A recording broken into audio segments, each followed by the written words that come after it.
La menopausia es considerada una fecha que marca el cese de la vida reproductiva. Para hacer el diagnóstico, por lo tanto, lo vamos a hacer de modo retrospectivo. ¿Qué ocurre? Hay casi una completa cesación de la producción ovárica de estrógeno y progesterona, acompañada de una menorrea.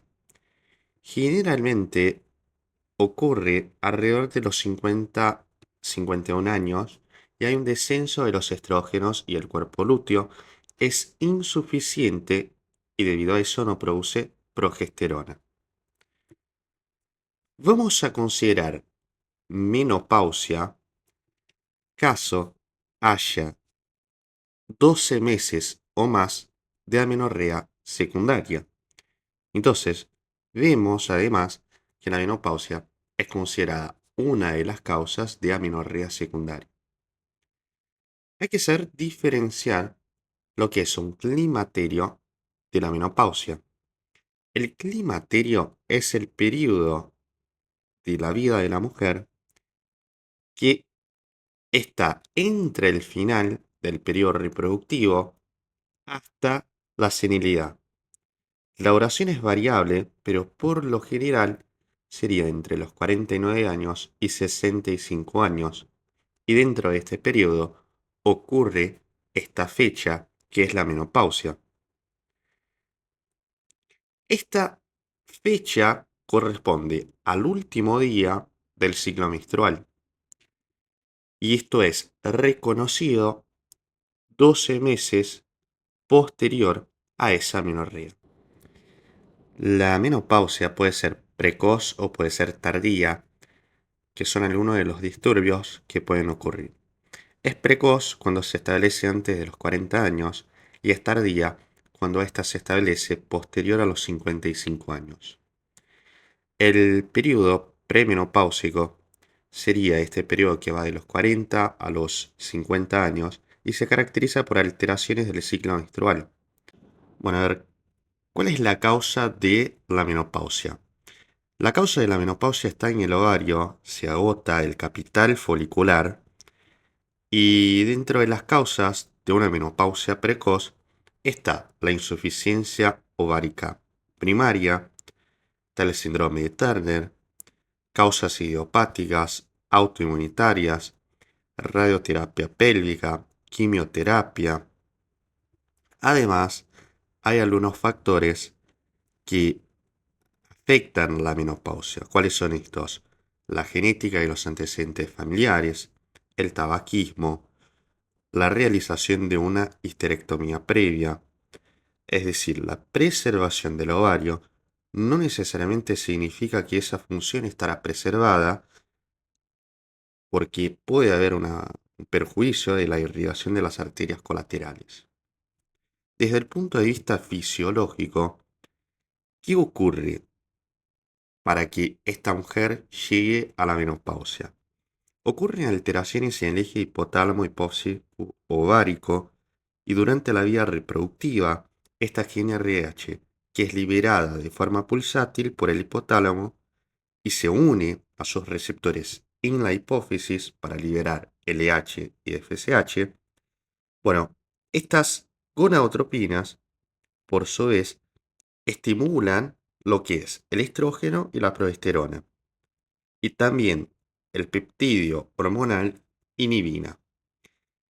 El estrógeno y la progesterona lo que hace es un feedback positivo o negativo sobre la producción de estas gonadotropinas y sobre la amplitud de frecuencia de la GnRH, y la inhibina hace un feedback negativo. Sin embargo, cuando hay el agotamiento de los folículos, esto reduce aún más la secreción de la inhibina, cesa la liberación de estrógeno, se activa un feedback negativo y como consecuencia esta amplitud de la GnRH pasa a ser máxima y estos niveles de FSH y LH van a aumentar.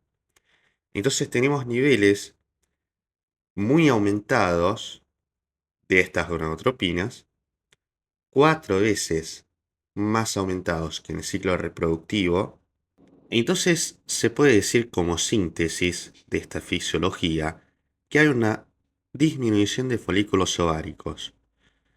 Estos son los responsables por la producción hormonal, entonces disminuye estrógeno, disminuye progesterona, disminuye la inhibina B y la inhibina B responsable por hacer un feedback negativo sobre FSH termina haciendo con que solo haya un feedback positivo y FSH se vea muy elevada. Existe una disminución de los estrógenos, existe una disminución de la progesterona, pero la progesterona se ve más disminuida en relación al estrógeno. ¿Por qué? El estrógeno aún está siendo producido, el ovario puede producir pequeñas cantidades de androstenediona y esta misma hormona también es producida por la suprarrenal. La androstenediona va a ser transformada en estrona y la estrona es el principal estrógeno de la mujer en la menopausia. El estradiol es el estrógeno presente en edad reproductiva y el estriol es el estrógeno producido durante la gestación en la placenta.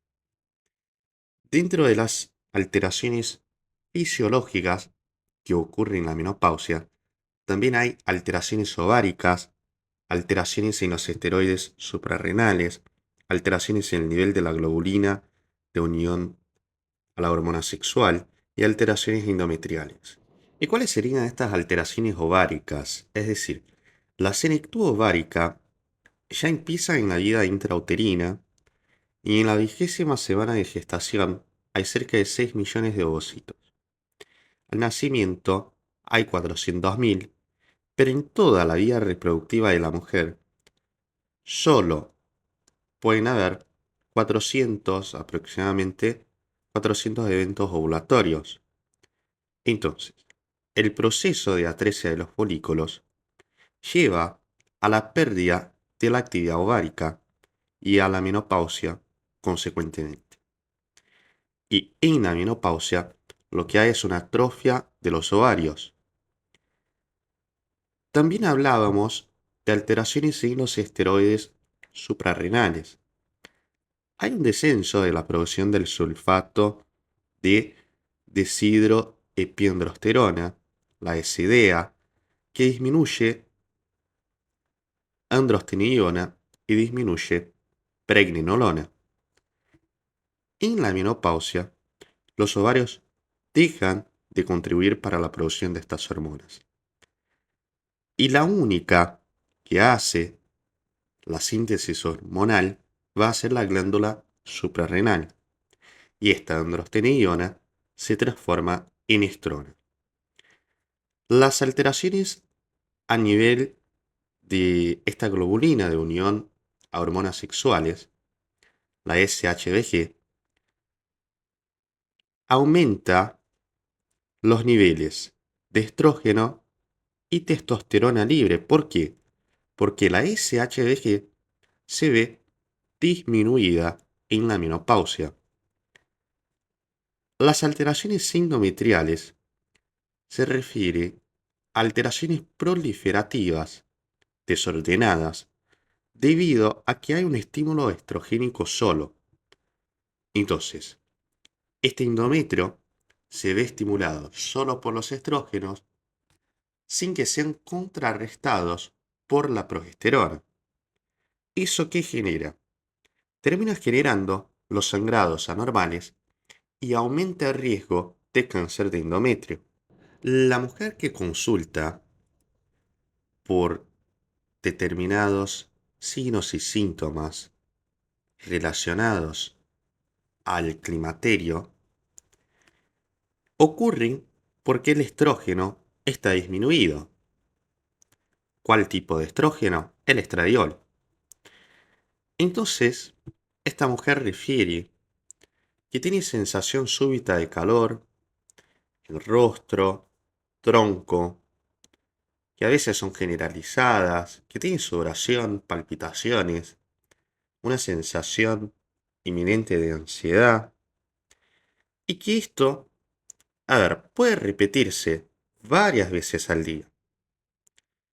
Además, puede nombrar que tiene dolor durante las relaciones sexuales, que es llamado dispareunia. Vaginitis atrófica nos va a referir que tiene una irritación local y la sequedad vaginal, que tiene un sangrado disfuncional, es decir, este periodo está marcado justamente por irregularidades menstruales, sangrados disfuncionales. Puede referir que tiene trastornos del sueño, dificultad de memorizar las cosas, falta de concentración. Esto se debe a las alteraciones que ocurren a nivel del sistema nervioso central. Además, puede tener una disminución de la masa muscular, aumento de tejido adiposo, disminución del colágeno. Entonces, hay cambios en la composición corporal de la mujer. También hay cambios a nivel óseo, lo que aumenta el riesgo de osteopenia y osteoporosis. ¿Por qué? Porque los estrógenos son los responsables por inhibir los osteoclastos. Cuando estos se reducen, entonces, aumenta la actividad de los osteoclastos en la menopausia. Además, hay un aumento de riesgo de enfermedad cardiovascular, sea de infarto agudo de miocardio, accidente cerebrovascular. ¿Por qué? Porque los estrógenos tienen un efecto cardioprotector. A modo de resumen, los efectos clínicos de la menopausia pueden ser divididos en inmediatos, mediatos y tardíos. Los inmediatos son las alteraciones menstruales, es decir, la mujer empieza a tener menstruaciones más espaciadas, sofocos, síntomas del sistema nervioso central, y los mediatos serían las manifestaciones a nivel de piel, mucosas, de la distribución de la grasa corporal, y por último, efectos tardíos, como los efectos sobre el aparato cardiovascular, que aumenta el riesgo de infarto agudo de miocardio, accidente cerebrovascular, y los efectos sobre el sistema óseo, es decir, la osteoporosis. Y ahí está la necesidad de la densitometría. ¿Y a cada cuánto le pedimos? A cada 3 años en las mayores de 65 años. Esta franja de edad promedia de la menopausia sería de 51 años, más o menos 4 años, y vamos a decir que hay una falla ovárica prematura si esto ocurre antes de los 40 años, y hay una menopausia temprana si esto ocurre antes de los 45 años. ¿Cuál es la importancia de saber si la paciente es menopáusica o no? El climaterio va a ser un periodo para prevenir enfermedades crónicas, corregir los factores de riesgo y mejorar la calidad de vida de los pacientes. Entonces, durante este periodo podemos hacer una prevención primaria y una prevención secundaria.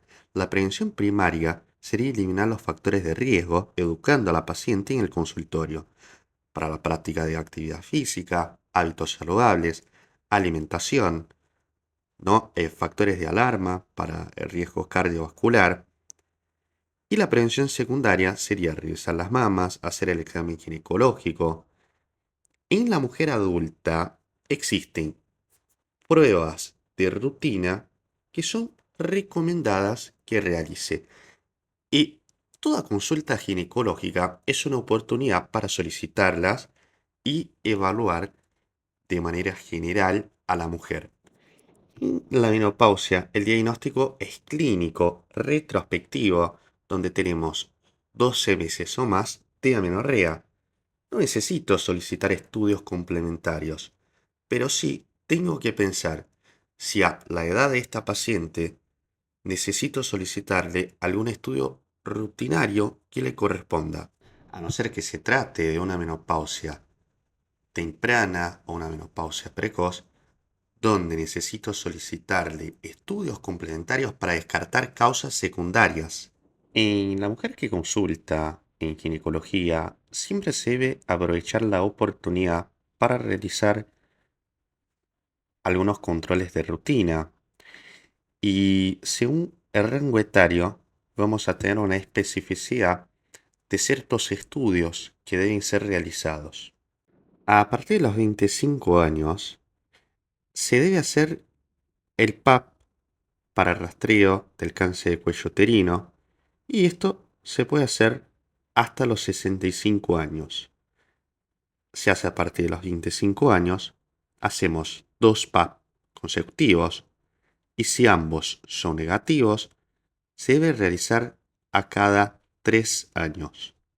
Este rastreo, también llamado tamizaje, es el uso de una prueba o un examen sencillo en una población saludable para identificar a aquellos individuos que tienen alguna patología pero que todavía no presentan síntomas, es decir, tienen una enfermedad subclínica.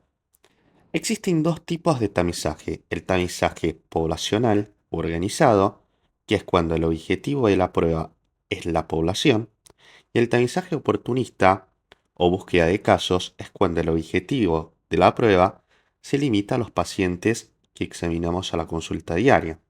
Para esta mujer de más de 25 años, además del PAP, le vamos a recomendar que realice un autoexamen mamario mensual.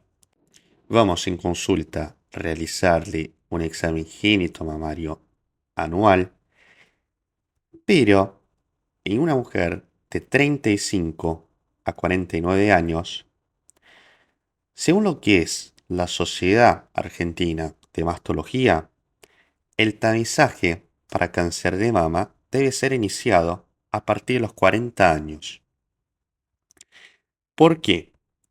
Porque hay un mayor riesgo promedio en mujeres de 40 años para el cáncer de mama.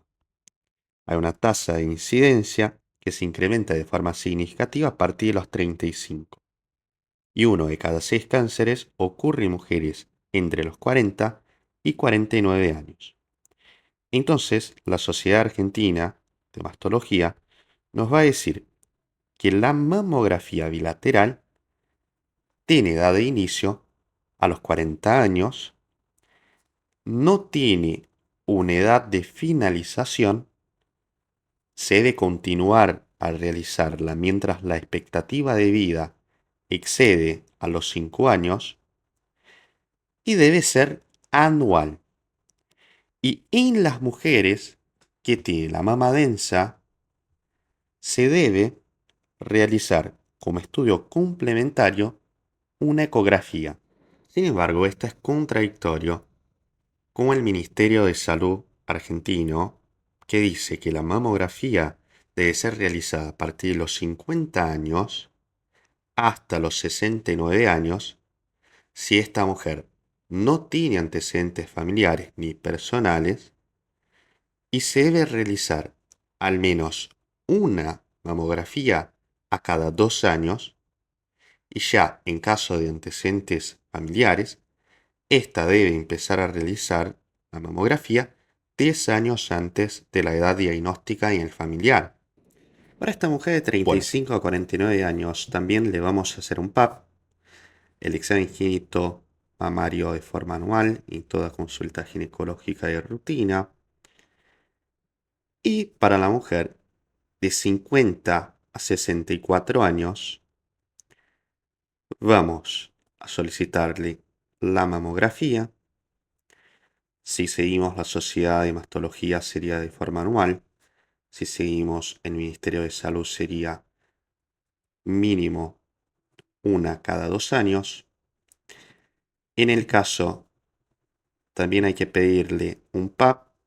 Y si los últimos 3 últimos son negativos, vamos a suspender a los 65 años el examen mamario en toda consulta ginecológica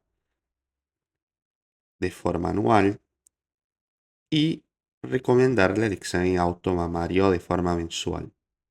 En la mujer mayor a 65 años, Va a depender si vamos a seguir con el PAP o no. Esto va a depender de que si los últimos 3 han dado negativo o no. La mamografía, si seguimos la Sociedad Argentina de Mastología, nos dice que cuando hay una expectativa de vida superior a los 5 años, esta debe seguir siendo realizada. Si seguimos, el Ministerio de Salud nos dice que sería hasta los 69 años. El examen mamario de forma anual en toda consulta ginecológica. Y recomendarle que realice el autoexamen mamario de forma mensual.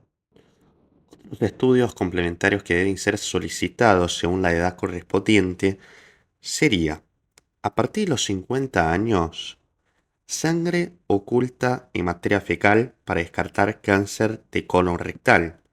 Y a partir de los 65 años, una densimetría ósea a cada 3 años en estas mujeres posmenopáusicas que no tienen factor de riesgo para osteoporosis, caso lo tenga, esta densimetría ósea debe ser realizada antes.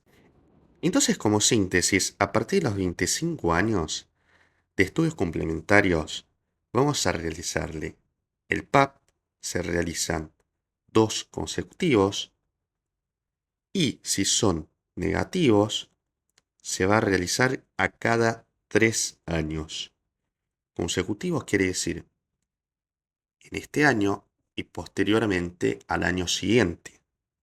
Si es negativo, se realiza solo a cada 3 años. ¿Cuándo se va a suspender el PAP?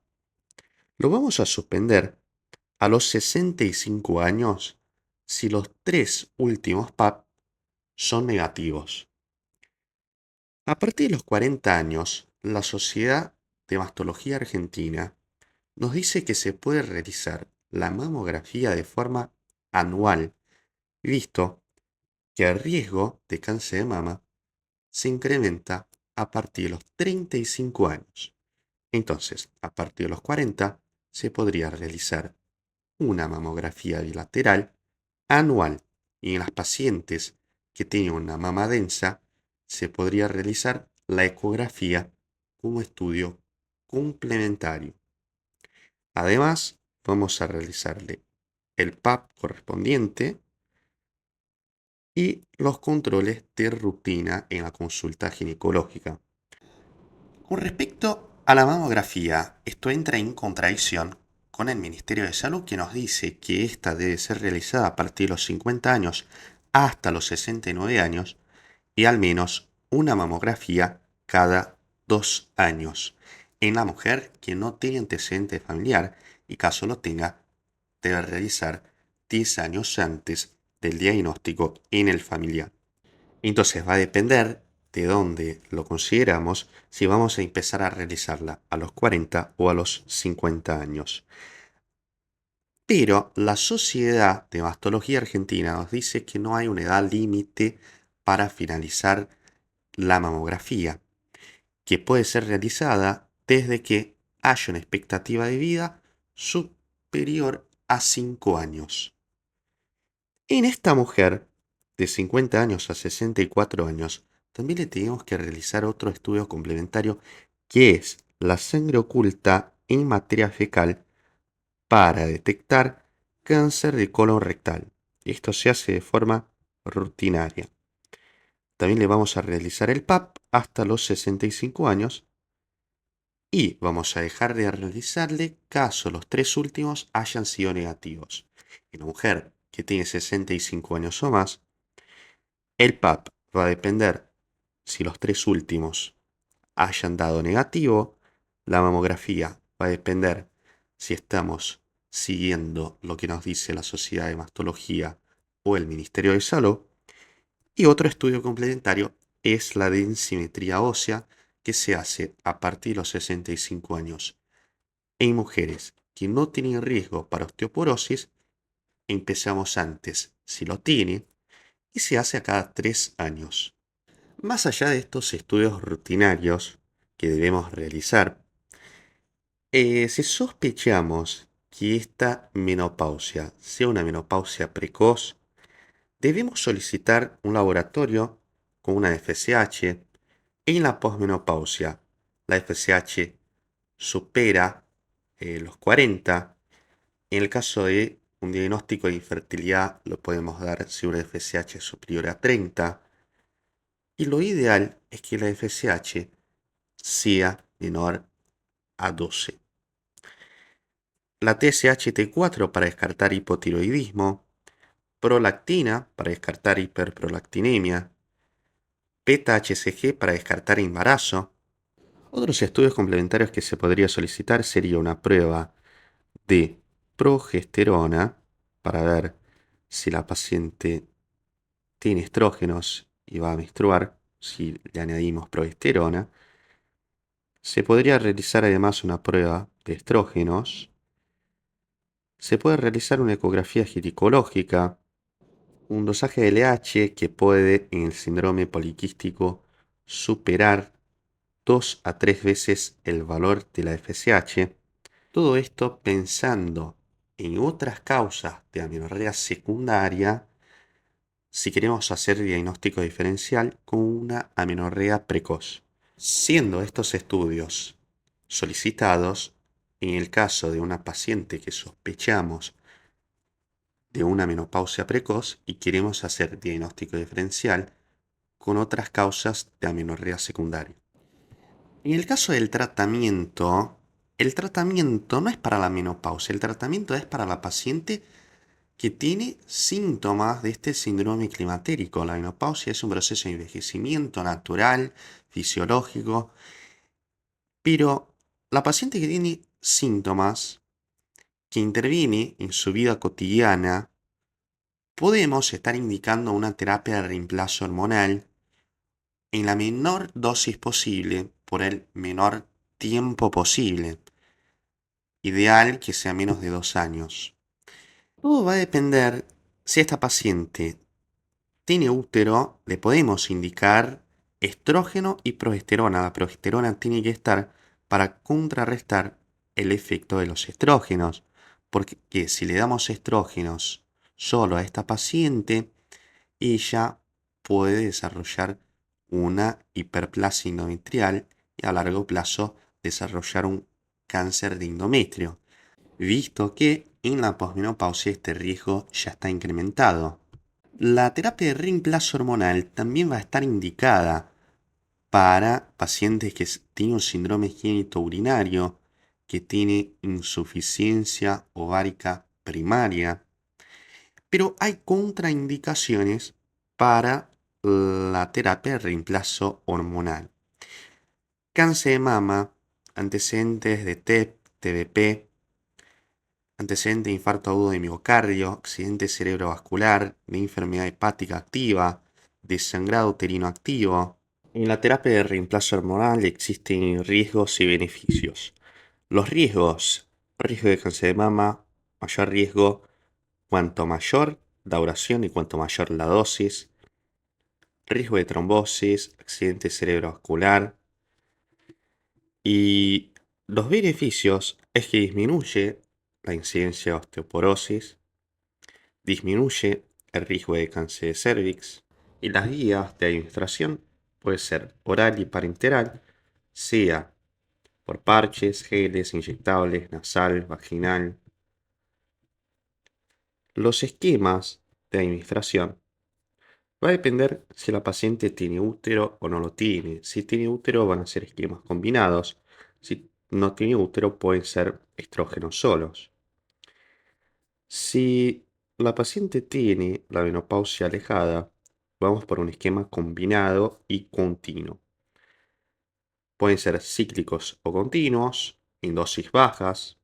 En la mujer que tiene contraindicaciones al tratamiento hormonal, sean estas contraindicaciones por cáncer de mama, enfermedad coronaria, antecedente de tromboembolismo, ACV, genitorragia de origen desconocido, enfermedad hepática severa aguda, lo que se indica son fitoestrógenos o antidepresivos, inhibidores de la recaptación de serotonina, como fluoxetina, paroxetina, venlafaxina, desvenlafaxina. Esto trata algunos síntomas provocados por la disminución de los estrógenos, principalmente relacionados al sistema nervioso central. En la mujer que consulta para realizar terapia de reemplazo hormonal, de conducta médica debemos realizar un examen clínico, examen gínico mamario, realizarle un PAP y escenografía en caso de que le corresponda, lab y rutina y perfil lipídico, exámenes complementarios que sean necesarios como densimetría ósea, que se realiza a partir de los 65 años. Todo va a depender de la edad de la paciente que consulta. Algunas consideraciones generales es que la terapia hormonal no es utilizada para prevenir enfermedad cardiovascular. Sin embargo, debemos considerar que hay una ventana de oportunidad si la placa de aterómero está formada. Los estrógenos tienen un efecto beneficioso, pero de lo contrario, este efecto puede ser dañino. El enfoque de tratamiento de la mujer es multidisciplinario, existen riesgos y beneficios, y para la osteoporosis solo se usa para la prevención en la posmenopausia inmediata para las mujeres que tienen factores de riesgo para la osteoporosis. Una menor dosis y un menor tiempo posible, ideal que sea menor a 2 años. Con respecto a la sexualidad, en la posmenopausia puede haber un deseo sexual hipoactivo, aversión sexual, desorden de la excitación, desorden del orgasmo, dispareunia, vaginismo, que puede ser recurrente o persistente, donde hay la contracción de los músculos perineales y el tercio exterior de la vagina a la penetración. La administración de la tibolona va a ser algo que puede ayudar a las pacientes que tienen un trastorno de la sexualidad. Estos síntomas nombrados, y la tibolona va a mejorar el humor, mejorar la libido, mejorar el bienestar sexual, incrementando el deseo, el estímulo, la lubricación, la satisfacción. Además, medidas no farmacológicas como control del peso, ejercicio físico, nutrición adecuada, deben ser recomendados en la consulta de la paciente posmenopáusica. Estas serían las medidas no farmacológicas y las medidas farmacológicas. Como vimos, tenemos la terapia de reposición hormonal con estrógeno y progesterona para la paciente que presenta síndrome climatérico, síndrome genitourinario, insuficiencia ovárica primaria.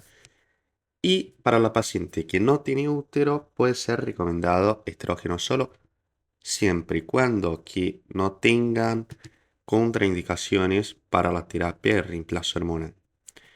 Existen riesgos y beneficios.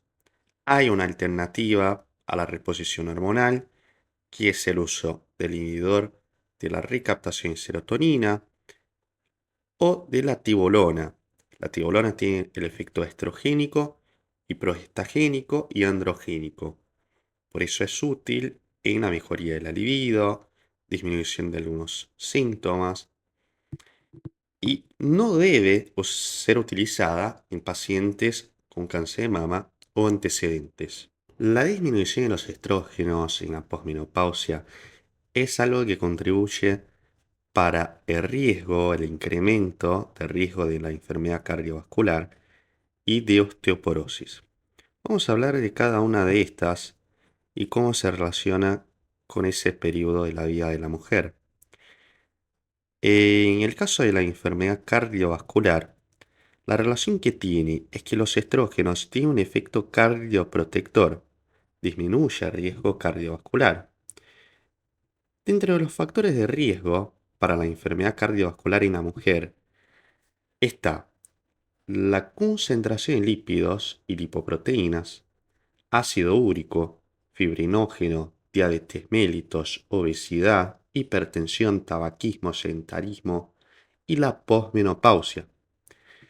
El efecto que tienen los estrógenos sobre la salud cardiovascular es un efecto genómico, y un efecto no genómico. El efecto genómico es porque el estrógeno reduce la concentración LDL, que es el colesterol malo, reduce la concentración de fibrinógeno y eleva la cantidad de colesterol bueno, el HDL. Los efectos no genómicos es porque el estrógeno actúa a través de receptores acoplados a la proteína G para regular la vasodilatación coronaria, abrir canales de calcio y activar los canales de potasio, aumentar la secreción de ácido nítrico y la vasodilatación endotelial. La acción que tienen los estrógenos sobre la vasculatura en las pacientes posmenopáusicas hay un riesgo, un incremento de riesgo ateroesclerótico. La ateroesclerosis es un proceso inflamatorio crónico inducido por factores genéticos, metabólicos y hormonales. Entonces, puede comenzar con el depósito de LDL modificadas y, como consecuencia de este fenómeno, empieza a desarrollarse una respuesta inflamatoria local y disminuye la producción de óxido nítrico. Y se produce reclutamiento de ciertos monocitos, células espumosas, macrófagos, que se van a depositar, formar la placa de ateroma. Los estrógenos lo que hacen es modular la respuesta arterial a la injuria. Otra enfermedad que está incrementada con la posmenopausia es el síndrome metabólico. Es importante considerar que la distribución de grasa abdominal en presencia o no de obesidad es uno de los criterios para el diagnóstico de síndrome metabólico. Entonces, si tenemos como criterios la obesidad abdominal, la circunferencia de cintura en mujeres mayor a 88 centímetros, niveles de triglicéridos que supera 150 miligramos por decilitro, HDL en mujeres que sea inferior a 50 miligramos decilitro, presión arterial que supere 130 de sistólica y 85 de diastólica, glucemia basal que supere 110 miligramos decilitro, son algunos de los componentes de este síndrome. ¿Por qué este síndrome metabólico puede estar asociado más frecuentemente en esta mujer posmenopáusica? Porque hay un aumento de la obesidad abdominal, hipertensión y un descenso del colesterol HDL. Como hablábamos de una terapia de reemplazo hormonal combinada, esta justamente tiene algunas ventajas en la disminución de LDL y aumento de HDL. Pero si hecha por vía oral también incrementa el riesgo de trombosis e incrementa los niveles de triglicéridos. Ya si es por vía transdérmica, no interviene en los triglicéridos y tiene una menor asociación con accidente cerebrovascular. También puede estar hecha por vía vaginal, que sería una otra opción. Antes de indicarle una terapia de reemplazo hormonal a la paciente, ¿qué le vamos a pedir? Le vamos a solicitar FSH, TSH para descartar hipotiroidismo, FSH para ver realmente si está en menopausia, prolactina para descartar hiperprolactinemia. Y con respecto a la FSH, niveles postmenopáusicos serían superiores a 40. Una beta HCG para descartar embarazo. Estudios de rutina que le corresponde a esta mujer: PAP, mamografía, sangre oculta y materia fecal, si tiene más de 50 años. Hay que pedirle un perfil lipídico, importante para ver si hay hipertriglicéridos, porque en este caso, si esta ya cuenta con hipertrigliceridemia, vamos a elegir una otra vía de reemplazo hormonal que no sea oral, porque la vía oral aumenta los triglicéridos. Entonces podemos elegir, por ejemplo, una vía vaginal o una vía transdérmica. Y también hay que pedirle glicemia, una eco transvaginal y densometría ósea si le corresponde si tiene más de 65 años. La terapia de reemplazo hormonal, como he dicho anteriormente, es para reducir síntomas menopáusicos y determinados factores de riesgo, en bajas dosis por el menor tiempo posible. El climaterio también se relaciona al incremento del cáncer de mama.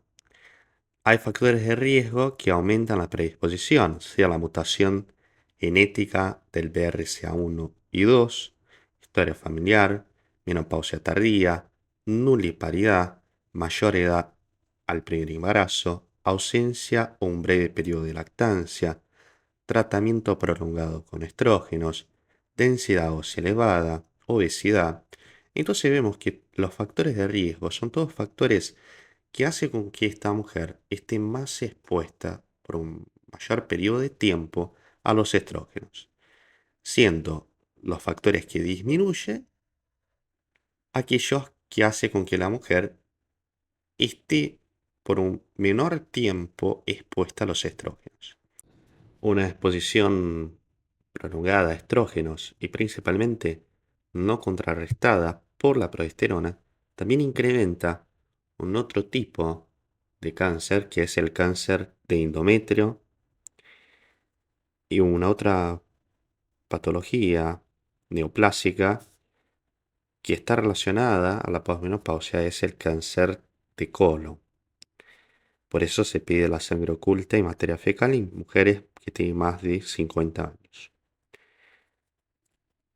Las hormonas exógenas administradas aumentarían el riesgo de cáncer de mama.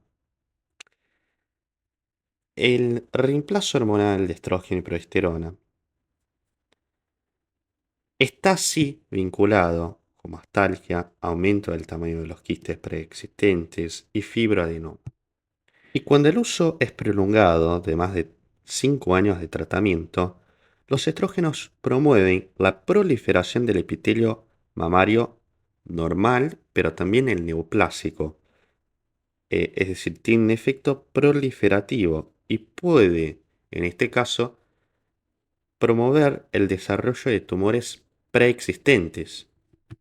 Además de esto, los estrógenos y los progestágenos solos o en combinación aumentan la densidad mamaria. Entonces, al hacer el screening, que es solicitarle la mamografía y ver una mama densa, esto dificulta que haya un diagnóstico precoz. Por último, relacionado al climaterio, tenemos una otra enfermedad que es la osteoporosis. La osteoporosis es un desorden esquelético caracterizado por el compromiso de la resistencia ósea que predispone a un mayor riesgo de fracturas. La densidad ósea empieza a disminuir a partir de los 35 años. Lo que determina nuestra densidad ósea es la masa ósea que adquirimos hasta los 25 años.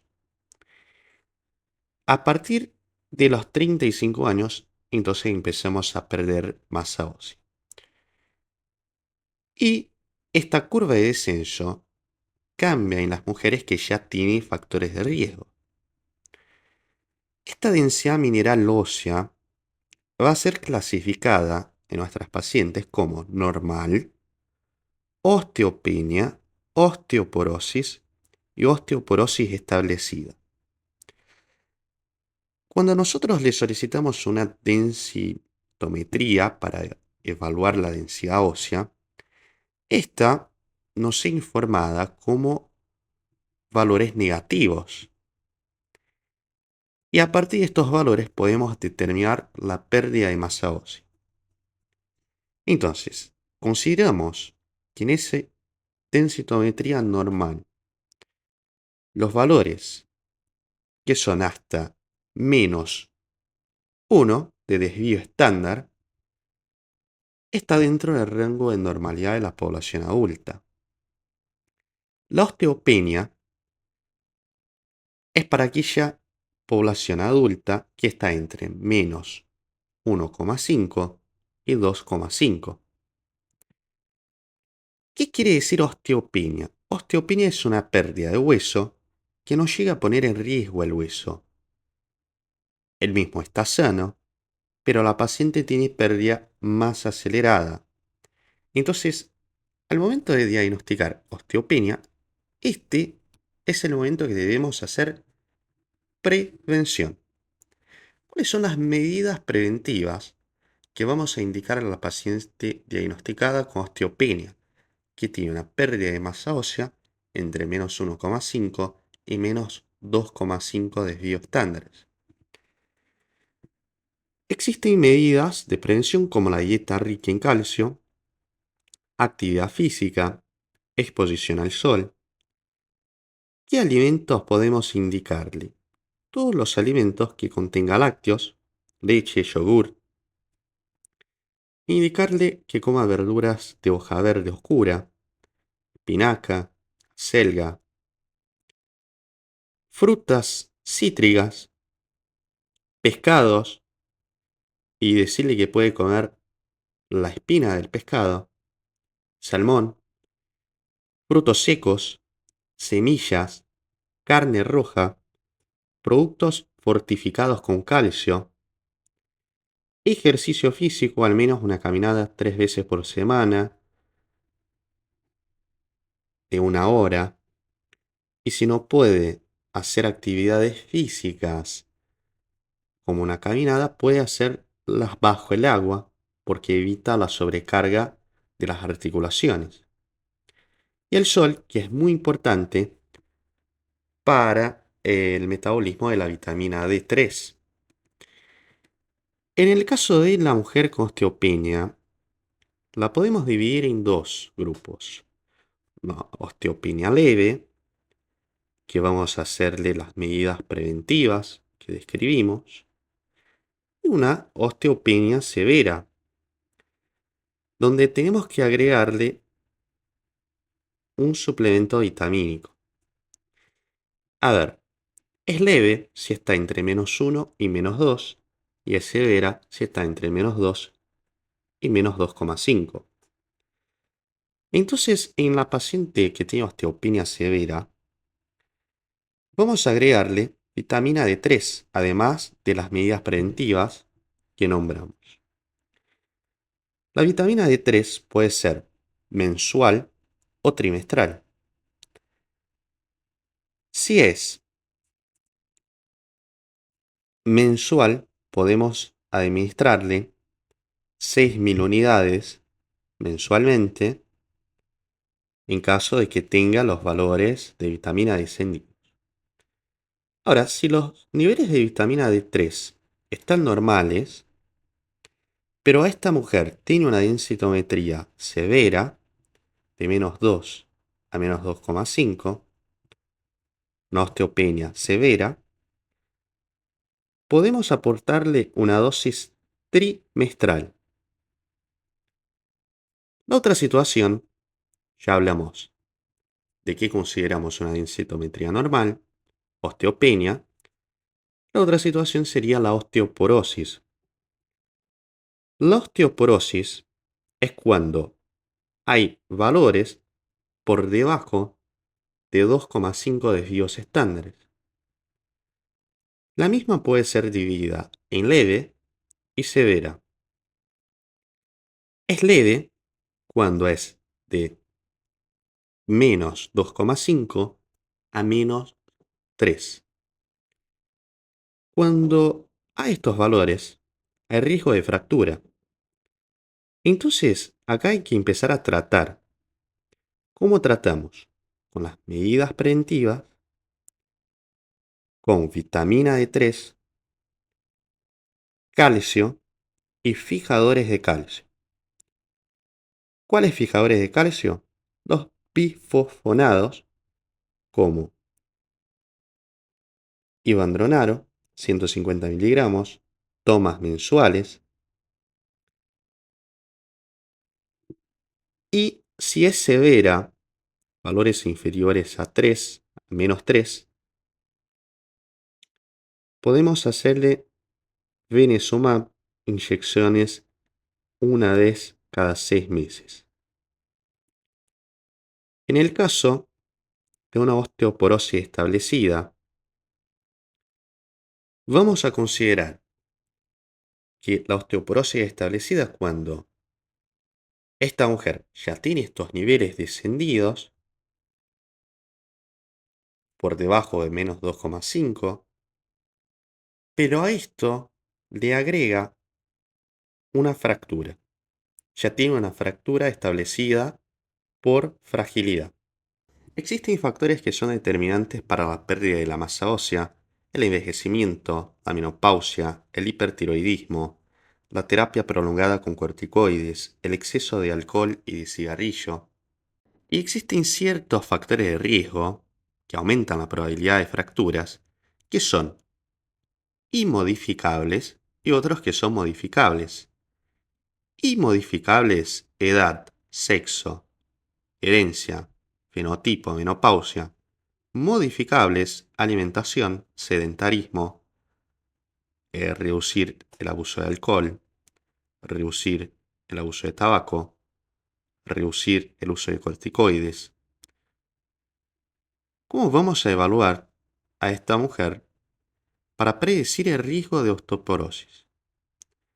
Mediante anamnesis, evaluar si tiene antecedentes familiares de osteoporosis, como preguntándole si la madre o el padre, hermanos que tuvieron fractura de cadera. Se realiza aporte de calcio en la dieta, se ingiere proteínas y fibras, se realiza actividad física, si tiene antecedentes de amenorrea prolongada en la adolescencia, es decir, un factor que disminuyó su exposición a los estrógenos, que son importantes para la preservación de la masa ósea, y visto que toda esta reserva de masa ósea se completa hasta los 25 años. Si tuvo una falla ovárica prematura, al examen físico, más allá del examen genitomamario,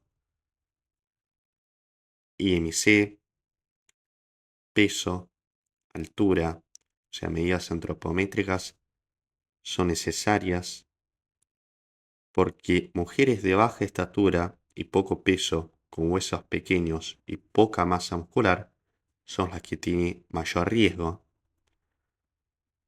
¿Qué le vamos a pedir? De estudios complementarios, podemos solicitarle calcemia para descartar hiperparatiroidismo primario, calciuria de 24 horas, calcio, calcemia, creatina y orina, eritrosedimentación, si sospechamos osteoporosis secundaria, proteinograma por electroforesis. Y para saber si esta paciente está en una fase de recambio óseo normal, bajo o alto, ¿qué le podemos solicitar como complemento de los estudios complementarios? Marcadores de metabolismo óseo. No son diagnósticos para osteoporosis, pero permite saber la fase de recambio óseo. ¿Cuáles son estos marcadores de metabolismo óseo? Fosfatasa alcalina ósea, que proviene del colágeno tipo 1, que es el principal producto de la síntesis de los osteoblastos. 25-hidroxivitamina D en sangre. Vamos a considerar que es normal si es mayor a 30 nanogramos por mililitro. Insuficiente si es menor a este valor. Si está entre 20 y 30. Y deficiente si está entre 10 y 20. Además de este laboratorio, le vamos a solicitar una densitometría. La densitometría es un método no invasivo que mide la velocidad de descenso de la densidad mineral ósea, comparándolo con el promedio de un adulto joven y lo informa en desvíos estándares, de 0 para abajo, en números negativos. ¿A quién está indicado? A las pacientes menopáusicas, cuyo el interrogatorio nos haga presumir que tenga una pérdida de masa ósea. Aquellas pacientes también que tenga pico de masa ósea bajo en la juventud, que tenga existencia de factores acelerados de pérdida de masa ósea, como cuáles: menopausia precoz, sedentarismo, baja ingesta de calcio, exceso de alcohol, tabaco, uso prolongado de corticoides, antecedentes de fracturas personales. Entonces, ¿cuáles son los factores que pueden acelerar la pérdida de masa ósea? Son estos: un índice de masa corporal menor a 20, madre o padre con fractura de cadera, bajo peso y baja talla, baja masa muscular.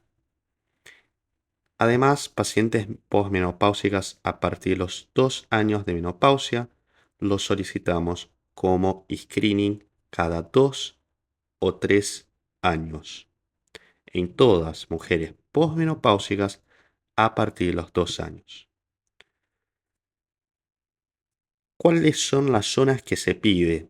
Se pide del esqueleto axial, de la columna lumbar y de la cadera.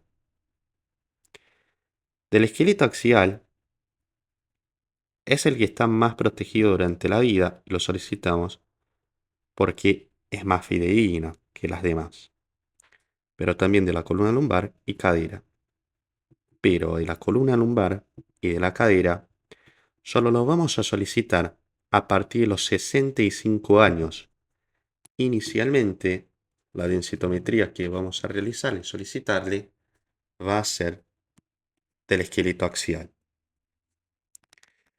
Factores de riesgo mayores y menores para la osteoporosis. Factores de riesgo mayores. Edad mayor a 65 años. Tratamiento prolongado con corticoide.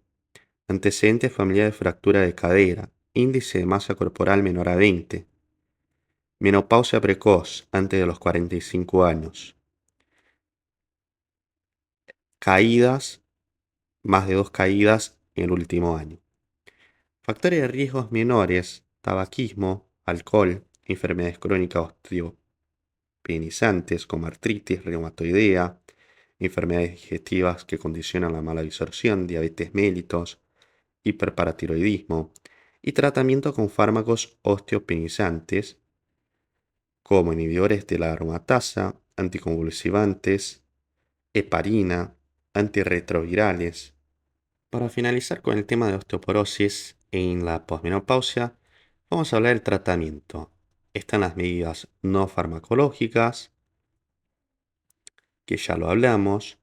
Entre esto implica suplemento vitamínico de vitamina D3, sea mensual o trimestral, a depender si está o no disminuido los niveles de vitamina D3, 6.000 unidades de forma mensual en caso que esté disminuida. Aporte de calcio 1000 a 1500 miligramos por día de calcio.